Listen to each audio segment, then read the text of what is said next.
Bom dia pessoal!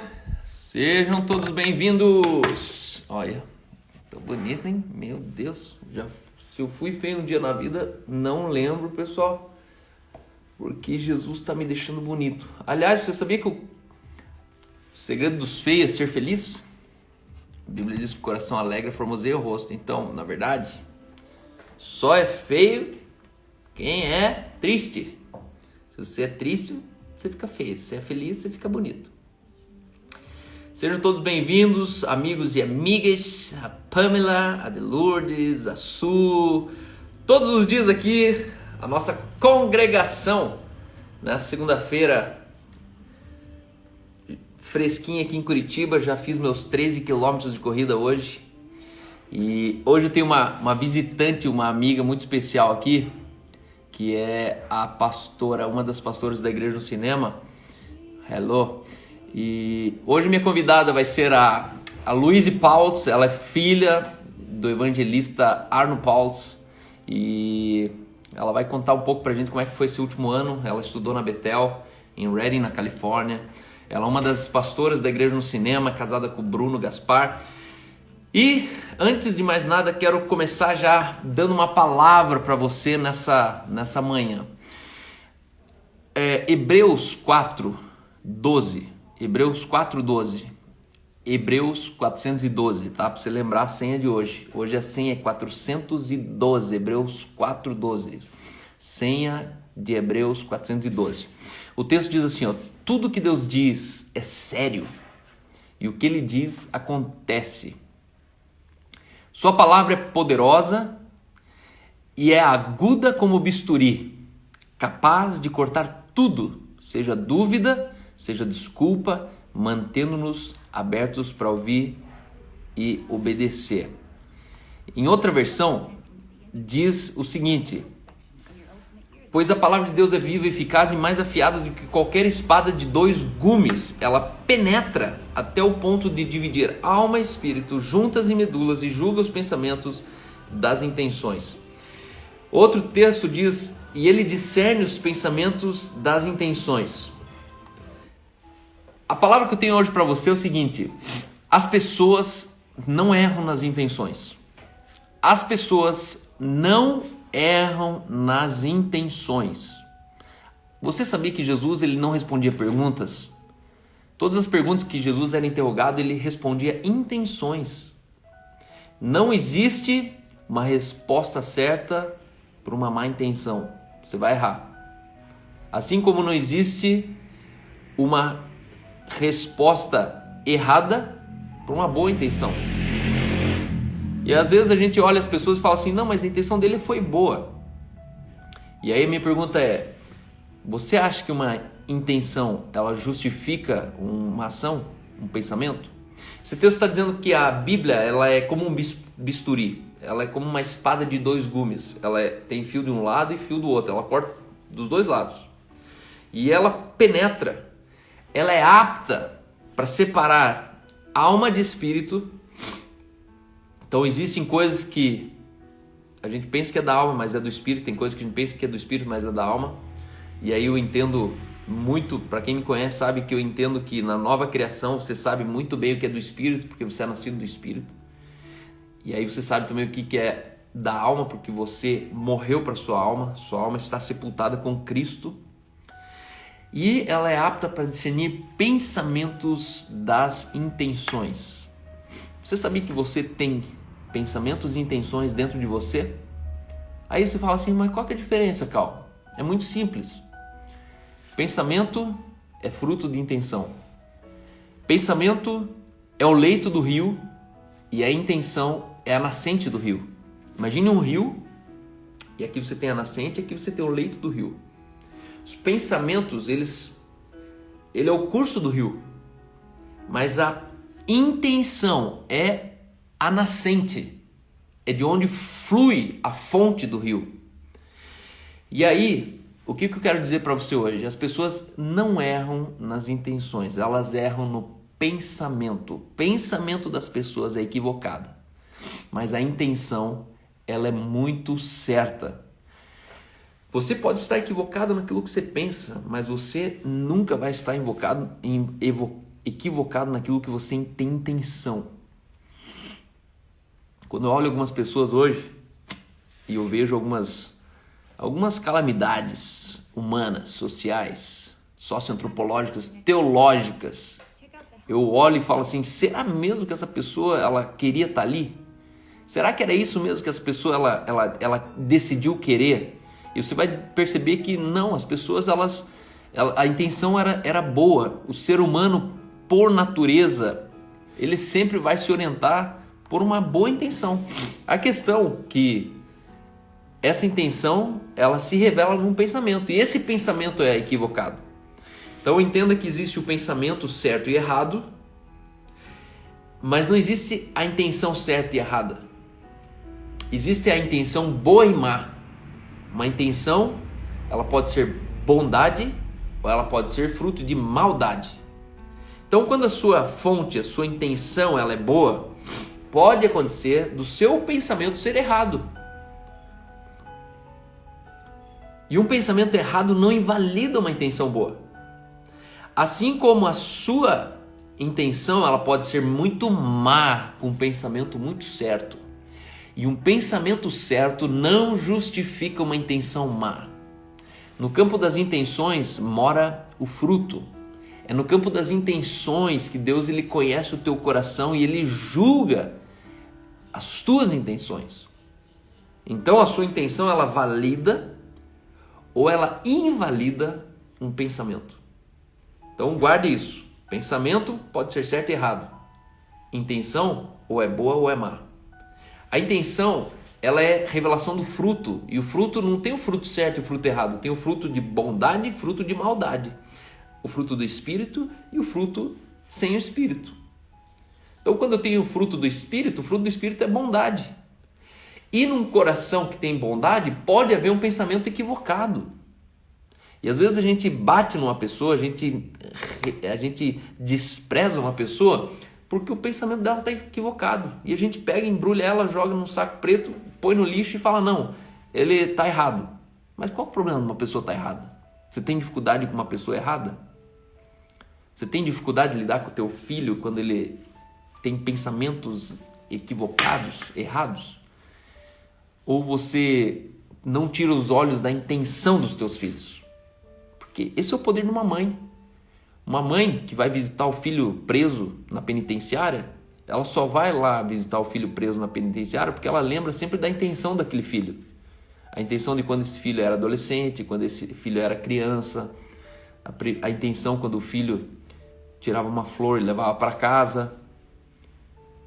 A força da maternidade de uma mãe com o filho está na intenção que o filho para uma mãe é a intenção de quem esse filho é.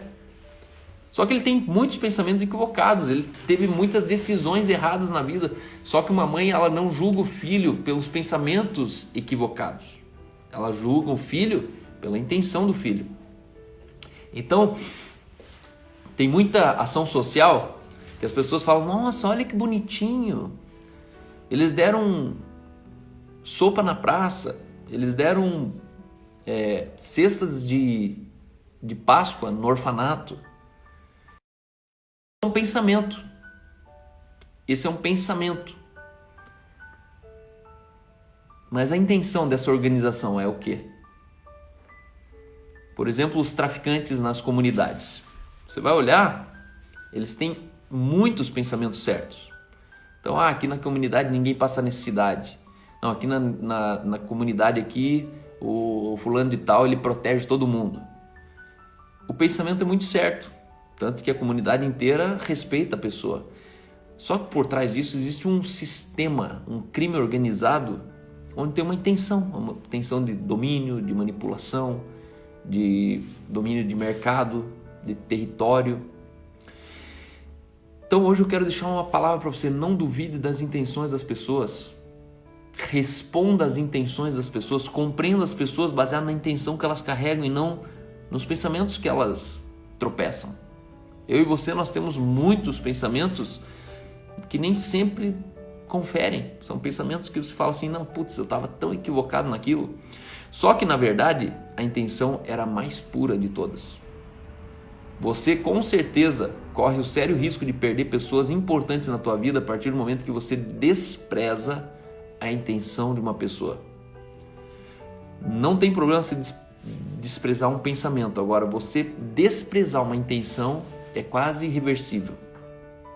Sabe aquela coisa assim que você traiu a confiança, que você não esperava aquilo, que você fala, não acredito que ele fez isso comigo, não acredito que ela falou isso pra mim. Por quê? Porque na verdade as grandes cisões, os grandes relacionamentos quebrados, eles foram quebrados porque uma intenção ela foi mal compreendida ou foi desconfiada. A gente desconfia da intenção das pessoas. E na verdade a gente deveria dar um zoom e não aceitar uma coisa boa ou uma coisa certa quando você identifica que a intenção é muito maligna, muito má. Quando a intenção é má, a intenção má não pode ser justificada por um pensamento correto, por uma boa ação. Não, não. Isso é o poder da manipulação. Isso é o poder da propina. Quando você usa um pensamento certo para esconder uma intenção equivocada, uma intenção má, uma intenção errada. E o contrário também é verdadeiro. Valide, mantenha a confiança, mantenha o serviço, mantenha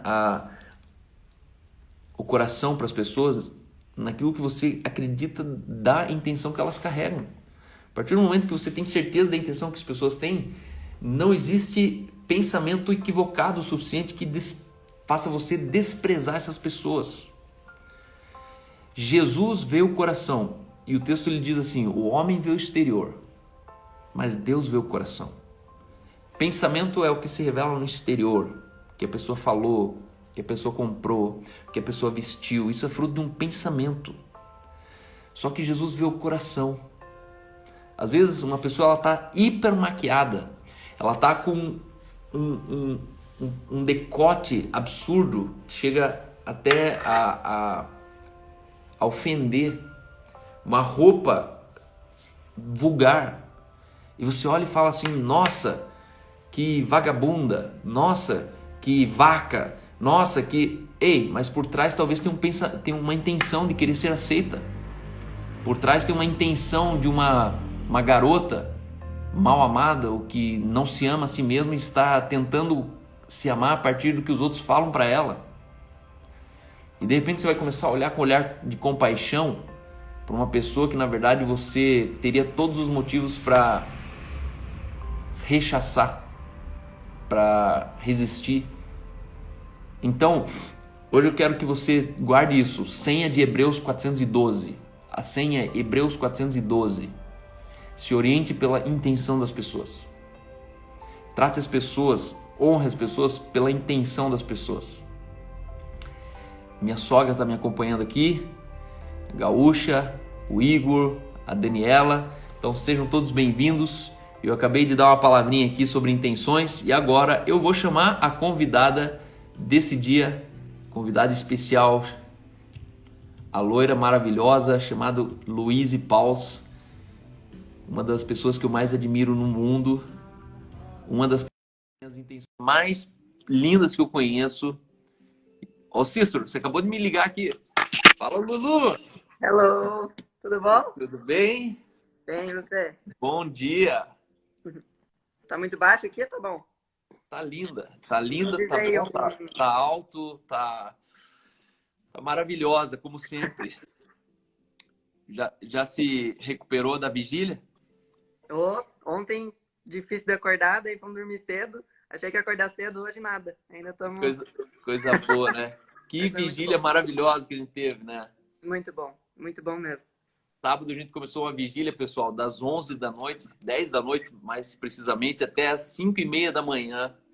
E foi lindo, maravilhoso. Oramos por muitas pessoas, adoramos a Deus, queimamos incenso de oração, de súplica, de petição. E hoje a gente está aqui começando uma semana a todo vapor. Então, em primeiro lugar, quero agradecer a tua disposição, como sempre. Você nunca arrega por nada. Amo esse coração teu. Não tem como te descrever, na verdade, né? Você é uma pessoa que desde a tua infância sempre tem o brilho nos olhos. Você carrega Jesus na sua maneira de ser, de viver, de comprar, de vender, de se vestir. E para quem não sabe, a Luísa Paus, ela é a filha mais nova de 3 filhos do meu pastor Arno Paus, é evangelista, hoje tem o Ministério Apostólico de Plantação de Igrejas, da Airport Church 316. Então, talvez muitas pessoas aqui não sabem, mas eu tenho um pastor, e esse pastor já me acompanha desde 2006. Hoje estamos indo já para 14 anos praticamente de prestação de contas, de pastoreio, de mentoria, de cuidado. E se eu cheguei onde cheguei e enxerguei o que enxerguei, porque eu estava apoiado em ombros de gigantes, e teu pai com certeza é um gigante na minha vida. É o cara que fez pezinho para mim olhar por cima do muro, olhar mais longe e chegar aonde eu cheguei hoje. E hoje eu tenho a grata satisfação de pastorear a geração filha de quem me pastoreia. Eu tenho o privilégio de poder chamar você de irmã na fé e pastora da minha congregação, da minha igreja. Você desde o começo faz parte da história da Igreja no Cinema. Você desde os primeiros dias, você sempre estava... A tua presença, na verdade, chegava antes de você. Era mais forte do que o próprio serviço. Você, o Andreas, a Elizabeth, vocês são pessoas que desde o começo sempre creram naquilo que era feito, né? E isso sempre me honrou muito, porque às vezes era uma vigília, outra vez era um Creative Night, outra vez era uma reunião informal, e sempre vocês apareciam, e no final das contas a gente olhava e falava, cara, esse é o reino que eu acredito, né? Um reino que não crê numa igreja de placa, que não crê numa segregação de igreja, mas um reino onde nós somos irmãos aos 4 cantos da terra. E vocês cresceram no ambiente de um pai saudável que ensinou muito cedo vocês nisso, né? E hoje você vai contar muito sobre a tua história. A gente vai ouvir sobre o teu milagre. Você tem um testemunho muito marcante. Para quem não sabe, ela casou com um dos pastores de música da Igreja no Cinema. Desde os primeiros dias, a gente acompanhou. Então, é muito bom fazer parte do roteiro da tua história, assim como a gente tem parte no roteiro da história da Elizabeth, do Andreas. Mas vocês são 3 filhos de pastores que deu certo. Então, para mim, essa é minha honra de poder entrevistar talvez o único ou primeira família de pastor que não tem um histórico de um filho de pastor que deu errado, né? Existe uma mentira social do inferno sobre a igreja, que todo pastor tem um filho que deu BO, todo filho de pastor tem problema, e não é assim na tua casa, né? Vocês são a exceção, talvez, dessa regra. E porque deu certo na tua casa, eu sei que vai dar certo na minha. Hoje eu olho pro teu pai e falo, se ele conseguiu é porque é possível. Com certeza. E hoje eu crio meus filhos nessa convicção, que meus filhos eles não vão precisar conhecer um caminho que não é para descobrir qual era, né? Existe justiça, existe um caminho, existe uma verdade, existe uma vida, e a gente não precisa aprender pelos erros que a gente viveu na vida, mas a gente só precisa aprender pela voz do Espírito Santo dizendo esse é o caminho, ande por ele, né? E vocês, muito cedo, vocês foram ensinados a ouvir o Espírito Santo. Vocês sempre tiveram uma vida assim, que o sobrenatural foi muito, muito lógico para vocês. Expulsar demônios era muito tranquilo. Ter visões de anjos, de demônios, era uma coisa natural, né? E eu sou muito fã porque vocês são a combinação perfeita do poder e da palavra, né? Teu pai, ele é um cara fundamentado na Escritura, mas que nunca teve medo de dar um tiro no profético, um tiro no apostólico, um tiro na palavra de conhecimento, na oração de línguas. É um dos caras assim que mais me norteou na medida com o Espírito Santo, né? Porque de nada adianta ser cheio do Espírito e vazio da palavra. Então eu creio que a gente precisa ser tão cheio da palavra quanto a gente é do Espírito. E quando o Espírito e a palavra se revelam, a gente tem uma vida de poder, de amor, de equilíbrio, a gente tem uma vida de frutos, a gente tem uma vida de assistencialismo, a gente tem uma vida de boas obras, a gente tem uma vida de frutos. e você é a soma de toda essa equação. Então, essa é a Luíse Pauls, esposa do Bruno. Ela é uma das pastoras da Igreja do Cinema e hoje vai compartilhar um pouco de como foi a soma dos marcos históricos de Deus na tua vida para te chamar no dia chamado hoje, para te trazer nesse dia chamado hoje. E aí a gente quer saber também, né, como Jesus foi entrar na tua história, como você decidiu viver a vida que você vive hoje e conversar um pouco também como é que foi teu último ano. Foi um ano ímpar, foi um ano especial, talvez um ano Uhum. marcante para toda a tua vida futura. Mas para É. quem não sabe, ela passou um ano numa escola bíblica chamada Bethel, em Redding, na Califórnia, bem no norte da Califórnia, e acabou de retornar para o Brasil, está entre a gente, já tá ativa no ministério, já está com a mão no batente e vai contar para a gente algumas experiências, coisas que na verdade trouxeram ela até hoje. Hoje ela é prova de uma pessoa que vive para o reino de Deus e para a sua justiça. Você e teu marido, você e o Bruno, vocês colocaram Deus no lugar mais alto É. da vida de vocês. E isso me faz sempre ser um fã de carteirinha, isso me faz querer vocês ainda mais perto da minha casa, isso me faz valorizar ainda mais o ministério de vocês entre a gente. Então, fique à vontade, se apresente e em seguida você pode contar como Jesus foi parar na tua casa. Legal. Então tá bom. Depois de uma apresentação dessa, né? A gente fica até à vontade. Mas então, minha história, na verdade, acho que com Jesus começou junto com uma história de vida, assim. Como você falou, eu já nasci num milagre, então eu já cheguei causando alguns problemas. Eu nasci, eu não sei explicar termos técnicos, porque eu não lembro, obviamente, mas eu tinha um problema no meu pulmão, estava enfraquecido e fui direto para a incubadora, direto para UTI, e aquela coisa, os médicos de 10, 9 falavam para os meus pais, ó, já era, ela não vai sobreviver, é impossível se recuperar disso. E um falava, ó, se ela sobreviver, ela vai ficar com graves sequelas, vai ter problema cerebral, não vai viver uma vida normal. E meus pais sempre, do jeito que são hoje, sempre com muita fé, sempre acreditando no que está na Bíblia antes do que no que está visível, oraram, sempre acreditaram e orando incessantemente por mim. Hoje eu desfruto de uma vida com saúde perfeita, não tenho nenhuma sequela, não me aconteceu nada. Tem algumas cicatrizes disso e que às vezes algumas pessoas já me perguntaram, mas você não se incomoda de ter uma cicatriz? Eu tenho uma grande no braço. Mas na verdade não, porque realmente é um marco de algo que Deus fez por mim. Se algum dia eu não tenho. Eu gosto de um exemplo que uma vez me deram, que depois que você passa por um milagre, você não tem o direito de duvidar que Deus faz isso. Então eu nunca vou ter o direito de duvidar que Deus cura, porque eu sou a prova disso, eu fui curada.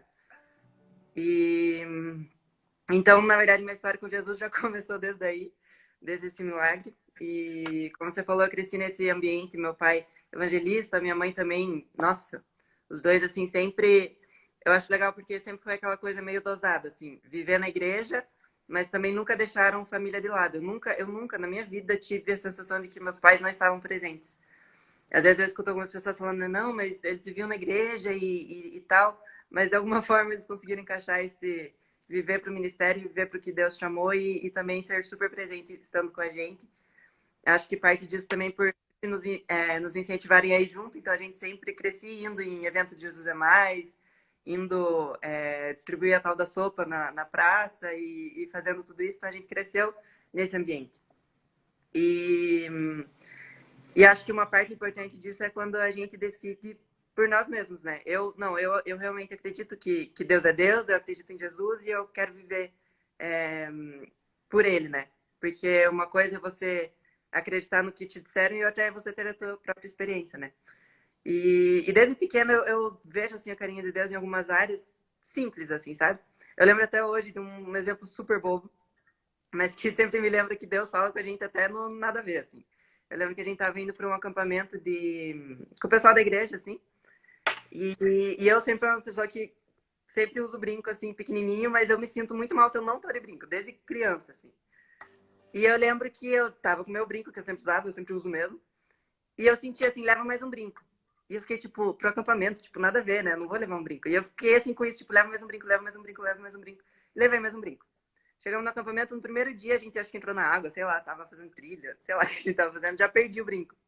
E eu lembro que naquela hora eu me senti tão amada e é um exemplo tão bobo, tipo, nada a ver.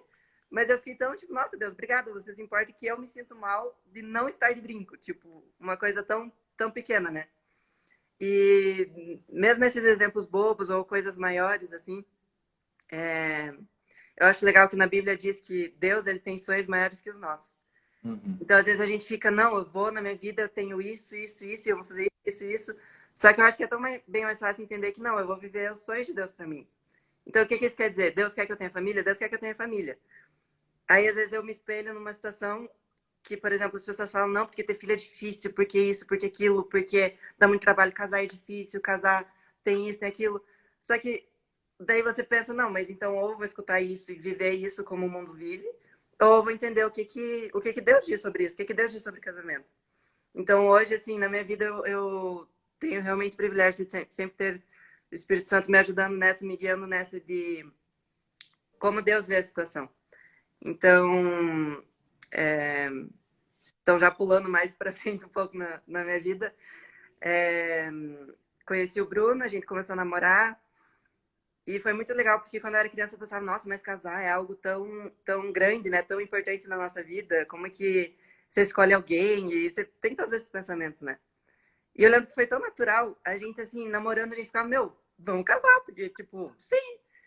E daí noivamos e casamos e a gente tá 2 anos e meio agora casado e a gente vive assim uma realidade de casamento que eu sabia que existia por ver meus pais, por ver algumas pessoas que a gente vê que são felizes juntas, vivem um relacionamento como Deus criou. E hoje eu tenho o privilégio de viver isso na prática, viver isso como Deus desenhou pra gente mesmo. Não é uma competição de duas partes, mas é os dois que se tornaram um e a gente se diverte muito, a gente é muito feliz, a gente, como você falou, coloca Deus em primeiro lugar e acho que um dos pilares para fazer as coisas dar certo é isso, né? Você coloca Deus por primeiro e meio que não tem erro, assim. Desde a tua adolescência, quando você cresceu numa realidade de uma igreja que aqui em Curitiba se tornou talvez uma das maiores igrejas da cidade. Teu pai era cofundador dessa igreja, ou melhor, fundador junto com essa igreja. E essa Uhum, igreja foi de um grupo de 10 casais, beirando aí 7, 8, 9 mil pessoas. Então você sempre cresceu num contexto muito grande, de igreja grande. E uhum, a gente sabe que quem cresce em igreja grande tem a síndrome da grandeza. E a simplicidade é furtada, né? Paulo ele falou assim: "Eu oro para que assim como a serpente enganou a Eva, não se afaste de vocês a simplicidade e a pureza devidas a Cristo." E uhum. esse texto me faz sempre vigiar em não perder a simplicidade e pureza. Para mim, a simplicidade e pureza são a marca do evangelho. Quem perdeu, perdeu o evangelho. Uhum. Quem está fora da simplicidade e da pureza está fora do evangelho. E quando Paulo fala assim, ó, eu oro para que, assim como a astúcia da serpente, como enganou a Eva, Eva não era pecadora, então ela pecou ser sem pecadora. Ela Uhum. pecou numa situação de perfeição, ela não era burra, ela não Sim. era menos, ela não era tola, ela não tinha uma alma, como a igreja fala, isso aí é coisa da alma, enganou a alma. Não, Eva ela era plena, ela era perfeita. E ela caiu num laço de astúcia sendo perfeita. Uhum. E esse é o lacinho que Satanás usa até hoje para nós como pastores de igreja grande. Quando você tem Uhum. igreja grande, você rapidamente. Só que na sua vida, na vida do seu pai tem uma marca. E a marca dele é simplicidade e pureza. Ah. E a simplicidade e pureza chegou em vocês. Como foi para você crescer num contexto, numa igreja grande, onde todos os problemas sociais existiam? Divórcio era normal, alto Uhum. índice de homossexualidade era normal, pastor puxando o tapete do outro pastor era normal. Então você cresceu assim numa igreja que era linda, mas que tinha bastidor. Uma igreja que também é tão feia na mesma proporção que ela é linda, né? Sim. Eu sempre digo que igrejas pequenas tornam os problemas pequenos. Igrejas grandes tornam os mesmos problemas grandes. Por quê? Porque é naquela igreja. Ah, você Uhum. viu? Nossa, aquele pastor. Cara, mas vários pastores fazem isso. Não, não, mas aquele, né? E quem foram as tuas três referências de vida, onde você, obviamente, é claro que dá para perceber que a tua casa foi mais forte que a igreja. Tua educação veio de casa, não veio da igreja. Mas na medida da vida, assim, você foi, né, sendo uma junior, um adolescente, começou a entrar na juventude. Teve Uhum, pessoas assim que você se modelou, referências que você olhou assim e falou, não, não, eu vou por ali. Você acabou de falar assim, uhum, ó, eu vi pessoas que tinham chegaram num destino que eu sabia que eu podia chegar. Quem foram essas uhum. pessoas? Como é que foi esse processo de você assimilar e você seguir esse caminho? É, eu acho que, pensando agora na linha histórica, assim, eu lembro que desde criança a gente era muito envolvido, quando eu virei junior, né, junior, adolescente, tinha o Ministério da Igreja e você com certeza conhece o Marco Aurélio. E eu lembro que nos retiros dele era muito legal porque ele falava tudo que tinha que ser dito, assim. Então ele falava o que é certo, falava o que é errado e sem medo de falar, sem medo da reação que a galera ia ter. E mesmo alguns reagindo mal, eu acho que isso foi um aprendizado assim incrível de ser transparente, sabe? Não, eu sou crente mesmo, não tenho medo de ser crente. E o Marco Aurélio, como você conhece, ele é um cara sensacional e com certeza ele teve grande parte de influência assim nessa área da nossa vida de crescer em pureza, crescer em santidade e descobrir que isso não é algo jacuzão, não é algo ser aquele crente alienado, mas na verdade que é viver bem, viver como reis e sacerdotes, que a gente sempre escuta, né? E então acho que ele foi assim um grande exemplo de coragem e de bater no peito e dizer sou crente e é isso aí. Um outro casal que sempre eu admirei muito, que daí eu já conheci um pouco quando eu tinha, não sei, 16, 17 anos, é o Thiago e a Lolo, não sei se você conhece eles também. Ela também tem o mesmo nome que eu, a Louise. E eles são um casal assim sensacional também. E eles vivem muito isso, vivem muito o casamento, família. É... Eles são um casal assim sensacional. Sabe aquele casal que é próspero em tudo? Você vê assim? São top no casamento, na família, nos negócios, na igreja. Sempre se doaram muito para estar junto com a gente. Era o grupo de jovens, né? E eles com certeza também foram assim um exemplo incrível do que é viver em família e viver com Deus, viver desfrutando daquilo que Deus tem pra gente, né? Eles são realmente um casal sensacional, assim, que me ajudaram muito também. Eu lembro que quando, bem nesse contexto de crescer na igreja, eu lembro que as pessoas falavam muito da gente. Então, você cresce filho de pastor, você é aquela pessoa que é meio observada, assim. Então, qualquer coisa que você faz é motivo de comentário. E às vezes as pessoas inventavam muita coisa também. Então, às vezes elas vinham com umas situações assim, nossa, eu ouvi que você fez isso, tipo... E eu nem me preocupava, porque eu sabia que, tipo, nossa, nada a ver, não é verdade, sabe? E meus amigos também conheciam, então tá tudo certo. E... Mas nessa é muito bom ter as pessoas que estão, tipo, com você e falando, não, eu te conheço, eu sei que tá tudo certo e não é uma história, uma fofoca que vai me fazer pensar diferente sobre você. Porque é aquilo que você falou, né, da intenção. Então, acho que isso me ajudou a me formar também muito. E talvez eu diria alguns amigos que eu tive, assim, na infância, sabe? Alguns amigos que cresceram junto comigo.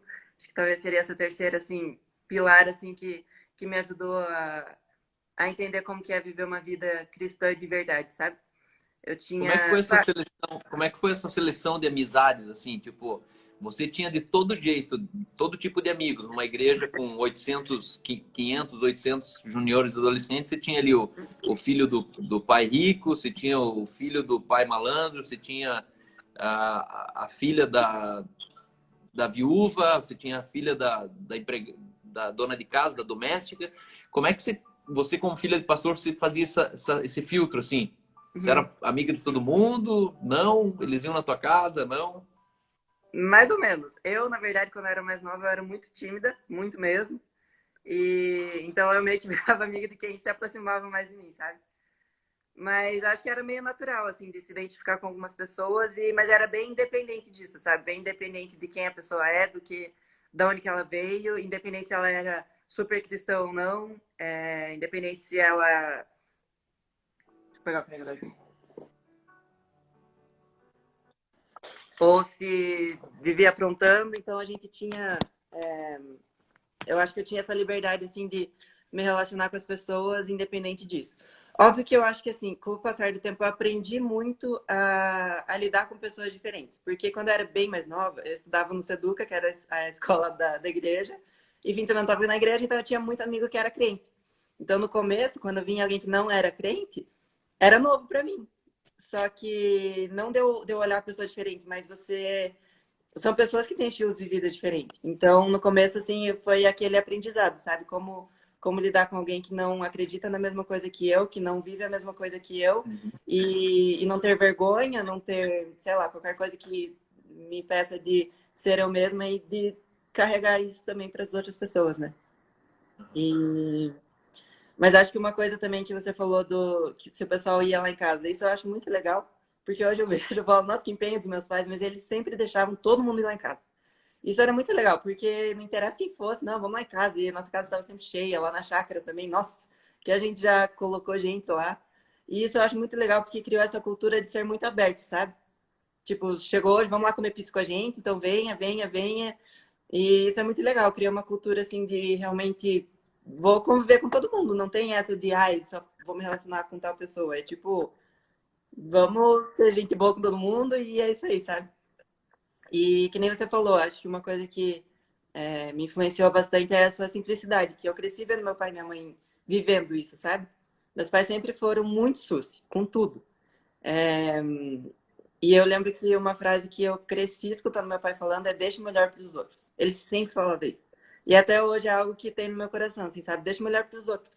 Então, desde tipo, ai, um pedaço de pizza, eu vou deixar o maior pro outro lá. Não vou deixar o. Não vou sair correndo pegar o melhor para mim. Até nesse quesito de me relacionar com os outros. Então, vou sempre deixar o melhor para os outros. Vou sempre pensar no outro antes do que pensar em mim mesmo, né? E acho que isso faz muita diferença no momento que você está se relacionando com alguém, seja cristão, seja não cristão, seja da tua roda ou alguém novo. Então, acho que essa simplicidade em se ver igual o outro, se ver na mesma posição que o outro e disposto a servir o outro, a ajudar o outro, a enxergar o outro como ele é, acho que isso ajuda bastante na hora de criar esses relacionamentos.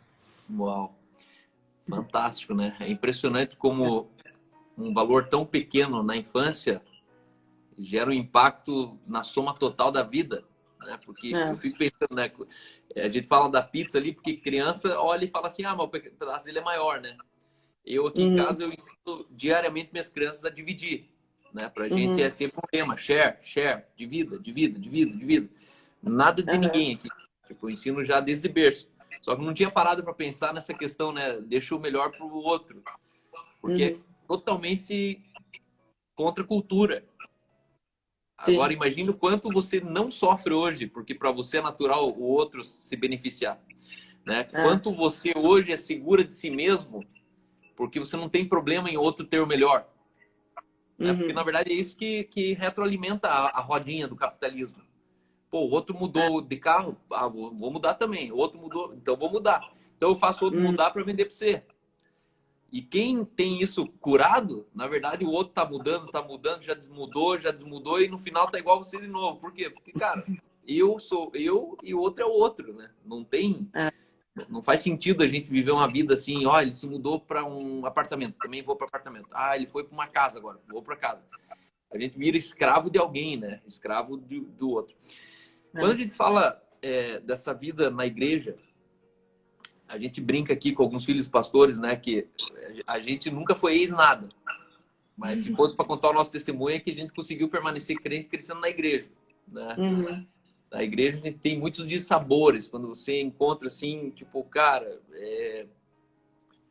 heróis da tua vida, que em algum momento você descobriu que existe um Clark Kent Uhum. atrás de um super-homem, né? Você tem o personagem, você tem a função dele, mas você também tem o ser humano atrás dele. É. Como é que você lida com essa dissociação de você continuar admirando pessoas que te desapontaram, pessoas que te decepcionaram? Uhum. É, Já teve isso na tua vida? já teve isso na minha vida. Quando eu era criança, assim, mais nova, a gente não enxerga essas coisas, né? Você não percebe o problema que tem na igreja, você não percebe a maldade que tem atrás de alguém. E eu cresci, assim, quando eu era pequena, achava que, ixi, perfeito, tudo maravilhoso, né, na igreja. Mas daí você vai ouvindo histórias, vai vendo algumas coisas, vai vendo alguém que é, se mostrou ser outra coisa e tal. E uma coisa que eu sempre achei muito legal é que meus pais sempre bateram na tecla, tipo, vai, se envolva, não interessa se a pessoa é, fez com má intenção ou não, você tá aqui para quê? É aquilo que você falou, né, da intenção. Qual que é a minha intenção de estar aqui? É eu me espelhar numa pessoa e a hora que ela cair, daí eu caí também, porque minha esperança estava nela, ou não, eu vou servir Jesus, eu acredito naquilo que Deus me chamou para ser, então não depende do outro, né? Não depende de se o outro der certo, então eu dou, se o outro der errado, então eu dou errado também. Então eu sempre achei legal, assim, que sempre foi aquela coisa, mesmo eles sabendo de muito pepino que acontecia, mesmo eles vivendo muita coisa ruim, eles sempre incentivaram de se firmar na igreja, vai para a igreja, estiva na igreja e faça mais um pouco e se envolva mais e sabe nessa cultura mesmo de estar sempre muito envolvido. E sempre mostrando também que a nossa intenção tem que estar em Deus. Então, eu não vou me espelhar numa pessoa, porque daí, quando a gente vai crescendo, a gente vai vendo, né? Ah, então essa pessoa realmente talvez me enganou por alguns anos. Talvez essa pessoa eu achava que era uma coisa e não era. E daí essa pessoa surge tal coisa. E daí você vai vendo. Só que eu acho que eu nunca alimentei esse sentimento de engano, Decepção? isso, porque eu sabia que tudo bem, as pessoas erram, algumas pessoas realmente têm uma intenção ruim, mas eu tô, aonde que eu tô com Jesus? Aonde que eu me envolvo nisso? Como que isso prejudica a mim, né? Porque às vezes eu vejo muitas pessoas, desde quando eu sou criança, eu vejo muita gente que saiu da igreja e que tal, e eu vejo que a pessoa se prejudica por conta disso. A pessoa cria uma barreira do relacionamento dela com Jesus, com Deus, porque um dia alguém decepcionou ela. Só que daí você percebe que tá tudo errado, né? Às vezes a pessoa que fez alguma coisa que não devia ter feito já se acertou com Jesus, já tá top, já tá voando de novo, e a outra que se feriu por isso ainda tá precisando costurar lá a cicatriz, ainda tá não se permitiu viver Reclamada. algo com Jesus. É. Então, acho que é uma questão de decidir olhar para o lugar certo, sabe? Não esperar do outro algo que eu só vou encontrar em Jesus, na verdade, porque só em Jesus que eu vou ter alguém que ame perfeitamente, que faça perfeitamente, que me entenda perfeitamente e que seja tudo perfeito e maravilhoso, né? Então, acho que essa diferença, assim, de para onde que eu vou olhar, né? Para onde que eu vou me firmar mesmo. Você já teve um dia difícil na tua vida, assim? Se fosse para você pontuar, assim, o dia mais dolorido, o dia mais agudo. Qual foi o dia mais agudo da tua vida? Como é que você superou aquilo? Um dia que para mim foi muito difícil, eu normalmente não sou muito de. O Bruno fala que eu sou muito alemã, não sou muito de me abalar assim e chorar e tal, mas eu lembro que esse dia foi bem difícil. Quando eu era mais nova, eu descobri que eu tinha um cisto no peito e estava crescendo e doendo e tal, e não sei o que, e fui fazer uma biópsia. E eu lembro desse dia assim como se fosse ontem, me marcou muito. Eu lembro que eu cheguei no hospital e eu não esperava que era algo tão agressivo quanto era. Na verdade, não que seja assim tão terrível, mas acho que eu não estava preparada para isso. E fiz a biópsia, e eu lembro que eu voltei para casa, eu deitei na cama e eu só chorava, chorava, chorava, chorava. Eu lembro que meu pai chegou assim no meu quarto depois, então ele olhou assim, me deu um beijinho na testa, falou: Lu, tá tudo bem, vai passar. É... E eu lembro que foi difícil para mim, porque às vezes a gente acha que algumas coisas nunca vão acontecer com a gente, né? Claro, isso não é um problema assim, então não era nada e não é um problema assim, não é uma situação tão difícil, mas eu lembro que me marcou da sensação que me deu, sabe? De eu não sou imune a uma situação que pode acontecer com qualquer um. Às vezes a gente acha que só com o outro lá longe, mas às vezes acontece com a gente. Às vezes a gente que é pego de surpresa por uma situação que a gente se sente desconfortável, não é uma situação legal. E descobrir que a gente é humano, né? A gente tá em Deus, Deus já nos deu tudo, mas a gente tá aqui no nosso corpo físico, no nosso corpo humano, né? E foi um momento muito legal, assim, que eu pude aprender a confiar em Deus de verdade, sabe? Não só naquele falar, tipo, não, eu confio em Deus, não, tal. Mas é aquele de verdade e descansar nisso, sabe? Descansar, tipo, não, mas tá tudo bem. Às vezes algumas situações ruins acontecem, mas tudo passa, nenhuma situação ruim é para sempre. E aprender a descansar nele, né? Descansar sabendo que Deus tá na tua mão É, eu acho legal, assim, que às vezes a gente subestima o poder de orar, de chamar o Espírito Santo para algumas situações, mas tem coisas que a gente não consegue fazer pelo nosso braço, né? Então, tem o que a gente pode fazer e tem o que a gente não pode fazer. E Uhum, muitas vezes o que a gente não pode fazer, se deu certo ou não, a gente nunca vai ter uma explicação. Não tem explicação para tudo. E acho que a gente nem tem que se preocupar em achar uma explicação para tudo.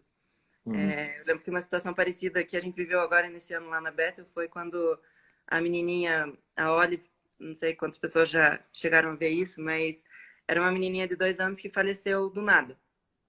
Tava dormindo, no outro dia não acordou.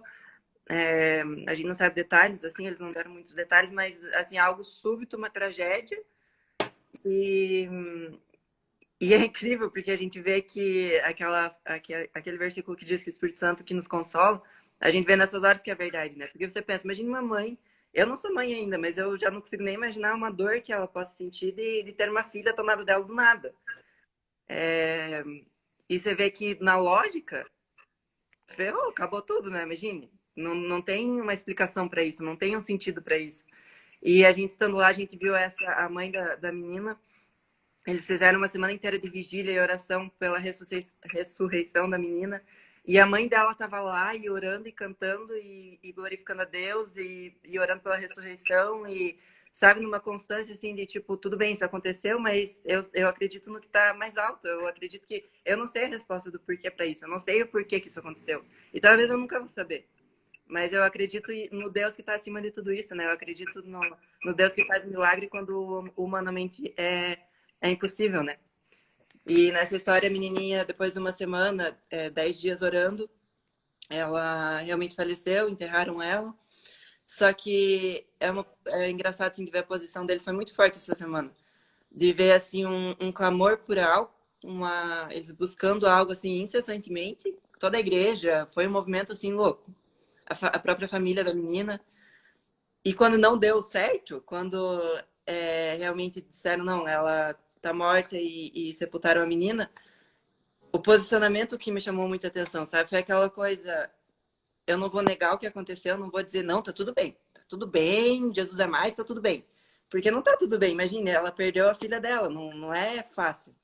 Mas ao mesmo tempo não tá tudo bem, mas então eu vou buscar meu consolo em Deus, né? Vou buscar nele. Então, uma posição assim de chorar com os que choram e E se consolar em Deus, se consolar no Deus que sabe de todas as coisas e que um dia talvez a gente entenda tudo isso e talvez tudo isso faça sentido, mas não ficar naquela loucura assim, né, de procurar um sentido nisso agora, procurar uma resposta para isso agora. Porque acho que às vezes a gente nessa de tentar achar razão em tudo, às vezes a gente acaba se distanciando de viver uma vida de fé mesmo, né? Eu não tenho a resposta para tudo, eu vivo numa fé de um Deus que está acima do meu entendimento, está acima daquilo que eu sou capaz de um dia compreender. Então, quais foram duas ou três lições desse teu ano sabático que você teve na Bethel? Provavelmente essa foi uma das, talvez, dos momentos mais poderosos que você viveu ali, né? O mundo inteiro acompanhou, né? diuturnamente, o mundo inteiro se levantou em oração. A gente acompanhava daqui, eram muitos artistas, atores, pessoas compartilhando, repostando. Mas assim, falando da Luíse mesmo com o Bruno, nesse um ano sabático, como é que foi essa experiência? Porque eu sei que tem muita gente aqui que assiste a gente, que a vida está passando e eles sempre tiveram vontade. E aí Uhum, eles falam assim, eu queria fazer.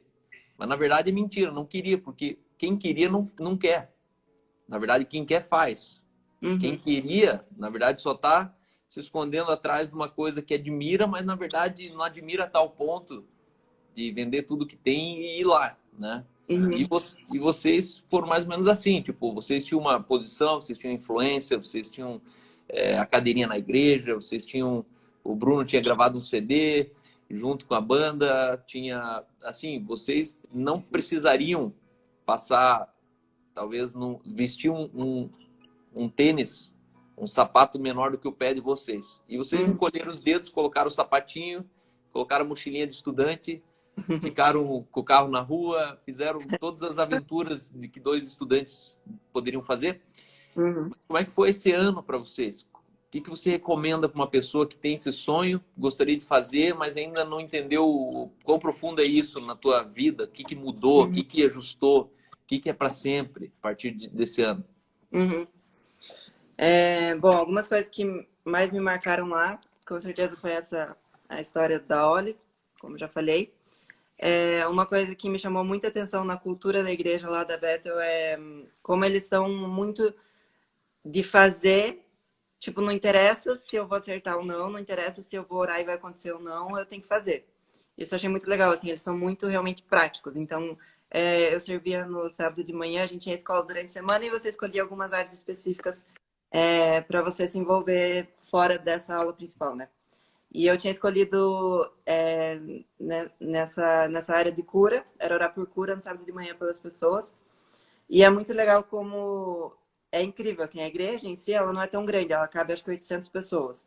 Então você vê, é um templo não tão grande, mas é uma igreja de uma cidade pequena, cidade assim bem do interior e que move o mundo inteiro, assim, sabe? Tem gente, era todo fim de semana, não é uma coisa assim, ah, hoje vai ter conferência, então vai vir gente de fora. Era todo fim de semana, vinha gente assim de todos os lugares do mundo, só para receber uma oração por cura, só para receber uma oração por algum motivo específico, só para estar no culto, só para assistir o culto. E acho que é muito legal essa posição que eles têm de...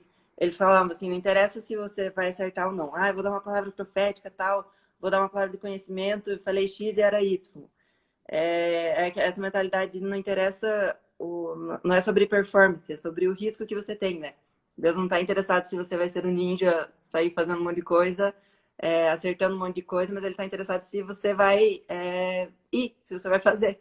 Porque ele já nos deu o que fazer, né? Ele já disse, vão, orem, curem. Então, já está dito, já está abençoado, já tá com a gente, né? Então, isso é muito legal, assim, essa prática, essa disposição em fazer.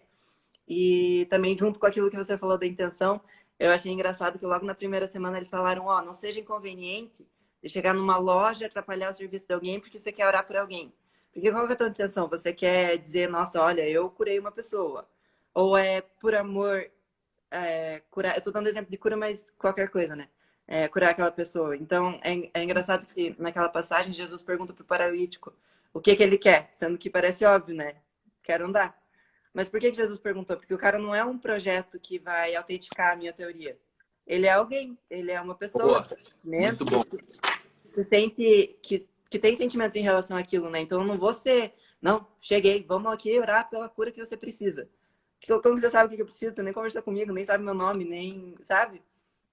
Então é legal essa conscientização assim de algo que parte do amor e não de eu querer me autenticar naquilo que eu sou, porque eu sou top, eu mando bem. E acho que nessa experiência toda, para quem pensa em ir, que nem você falou, a gente ficou no carro na rua, a gente passou por perrengue assim de sobra. E só que logo antes da gente ir, a gente já sabia que ia passar por perrengue, porque você está num país novo, você não conhece, a língua não é a tua primeira língua, você não conhece ninguém. Você chega lá, caindo de paraquedas, eu sempre falo que na primeira semana deu vontade de fazer as malas e voltar embora, assim, que deu aquele desespero, assim, sabe? O que eu tô fazendo aqui? E só que daí nessas horas que você se prende mais a Jesus mesmo, né? Você fala, bom, é eu e você aqui, é eu e o Bruno e vambora. E a gente viu assim o cuidado de Deus com muitas coisas com a gente, assim, um carinho que a gente só experimenta vivendo essas coisas, só se colocando nessa posição, né? Eu acho que a gente só se permite viver algumas experiências com Jesus quando a gente vai atrás dessa experiência. Às vezes muitas coisas partem da gente, então que nem morar fora. Era um sonho, na verdade, mais meu do que do Bruno. Tive que convencer ele um pouquinho.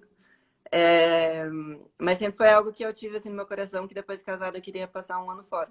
Mas eu não queria passar um ano fora só por passar um ano fora, só porque é legal. Até porque a gente vive muito bem aqui, que nem você falou. A gente saiu da nossa realidade aqui, que a gente já amava, a gente ama o Brasil, ama tudo e todo mundo aqui. Vale lembrar que vocês eram recém-casados, estavam morando num duplex, estava tudo É, enxovalzinho, é, mobiliadinho, né? E agora tá o Conrad e a Gisá morando lá, é. entendeu? No ninho. E, Uhum, e o conforto, né? Você mexe numa zona de conforto que, meu, a vida inteira você sonhou com aquele dia. O dia chegou e daí, em alguns meses, fala, então, agora vamos, vambora. vamos procurar uma casinha para alugar aí ready. Uhum. Ixi, daí lá a gente ainda dividiu casa por um tempo, já não é a mesma coisa que morar sozinho. E às vezes a gente fala, né, não, vou morar nos Estados Unidos. O pessoal já pensa, nossa, chique, né? Aí nós lá com o nosso carrinho quebrando, com, comendo no chão, porque não tinha mobília. A gente até dormiu no chão uma noite lá, que a gente tinha comprado uma cama de uma aluna, cama usada, assim.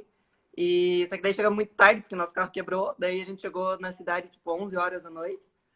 Daí dormimos no chão e todas essas coisas, assim, que na verdade não é esse conforto, esse